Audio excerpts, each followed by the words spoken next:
ኦኬ ውድ ቤተሰቦች እንዴት ናችሁ? ደህና ናቸው ወይ? ዛሬ ይዤላችሁ የመጣሁት ዩቲአይ ዩሪነሪ ትራክት ኢንፌክሽንስ የምትባል ቃል ነው። አብዛኛዎች እናውቃለን። እቺ ወርዷን ባናውቅ እንኳን ስሜቷን ልንገራችሁ። ምን አይነት ምልክት ታሳያለች? በዚህ በሽታ እኔ ብጠቃ፣ ሳምቤዲ ብጠቃ ምን አይነት ምልክቶችን ያሳያል?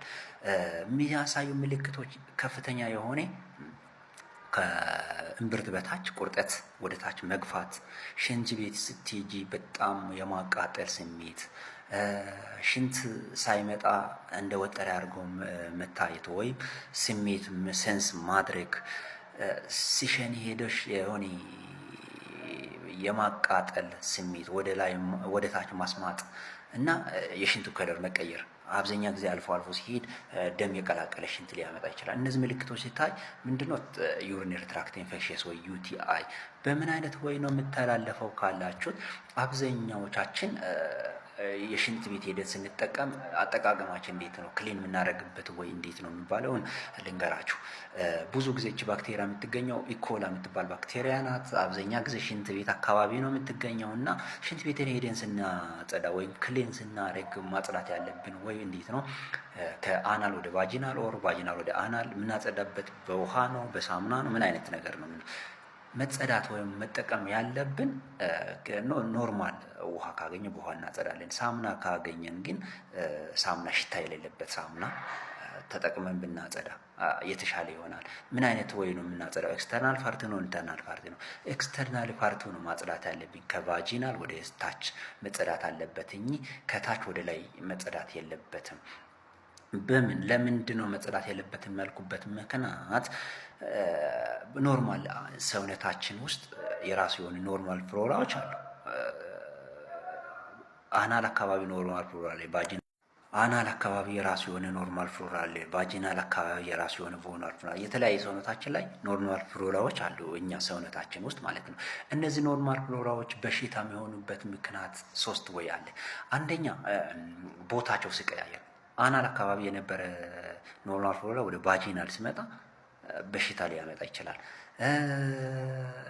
የነዚህ ኖርማል ፍሎራዎች ቁጥራቸው ከበዛ እና ሶስተኛው ነገር ደግሞ ሰውነታችን በሽታ የመከላከል አቅሙ ሲዳከም በተለያየ ህመም ሊሆን ይችላል። ኢሚኖ ኮምፕሮማይዝድ ስንሆን እነዚህ ኖርማል ፍሎራዎች ወደ በሽታ ይቀየር ይችላሉ። ስለዚህ ስናጸዳ ከላይ ወደ ታች ወይ ኢንተርናቱ አውተናል ስናጸዳ ኖርማል ሽታ በሌለበት ወይም ማጽዳት አለብን። መግባት ወደ ውስጥ መግባት ገብተን ሳይሆን ኤክስተርናል ፓርቱ ነው። ኢንተርናል ፓርቱን ራሱ የሆነ የሚያጸዳ የራሱ የሆነ ስላለ ኢንተርናል ፓርት መግባት አይጠበቅብንም። ኤክስተርናል ፓርት ማጽዳት አለብን።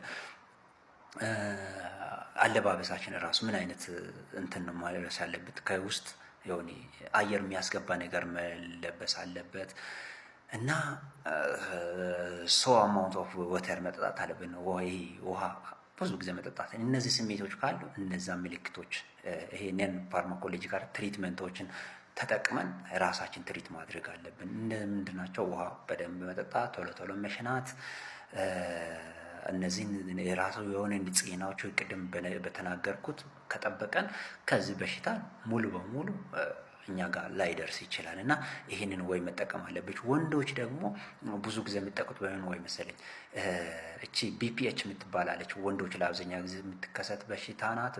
እቺም ቢፒኤች ማለት ነው ቤናይን ፕሮስቴት ሃይፐርፕሌዥያ ማለት እዛ መሽናት ቱቦ ውስጥ አካባቢ የሆነ እጥ ነገር መታየት ማለት ነው።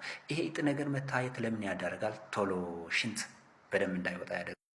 ይሄ ቤናይን ቢፒኤች ወይ ቤናይን ሃይፐርፕሌዥያ የሚባል ቤናይን ፕሮስቴት ሃይፐርፕሌዥያ የሚባለው ብዙ ጊዜ ወንዶች ላይ ይከሰታል።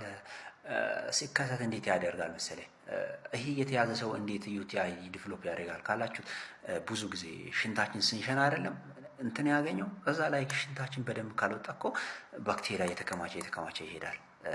ሽንት መሽናት ማለት አንደኛ እዛ አካባቢ ያሉ ባክቴሪያዎችን አጽድተው ወደ ውጭ ያወጣል።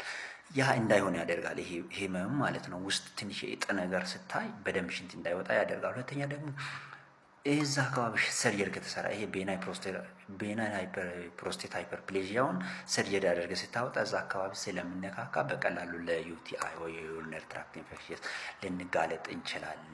ወንዶች አብዛኛ ጊዜ ያው ፋርማኮሎጂካል ትሪትመንታቸው ምንድን ነው? ያው ኖርፍሎክሳሲን ትባላለች ሰፍትራ አንቲባዮቲክስ ኖርማሊ ትሪት ያደርጋሉ እና በአግባቡ ከወሰደን ራሳችን መጠበቅ ወይ ከዚች በሽታ መገላገል ወይም እሷን ማጥፋት እንችላለን። ማጥፋት ባንችልም መቆጣጠር እንችላለን እና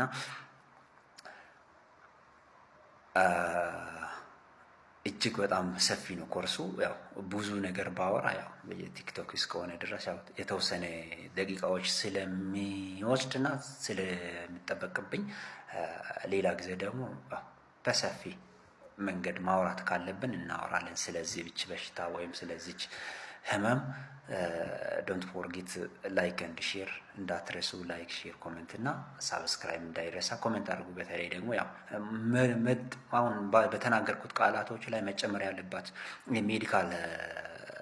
ሜዲካል የምትጠቀሙት ወይም ሰርች አድርጋችሁ ማየት የምትችሉት ኮሜንት አስቀምጡ። ለእኔም ትምህርት ይሆናል፣ ለሌላም ሳምበዲ ያው መማማሪያ እስከሆነ ድረስ ኮሜንት ይደረግ። ላይክ፣ ሼር፣ ሳብስክራይብ እንዳይረሳ።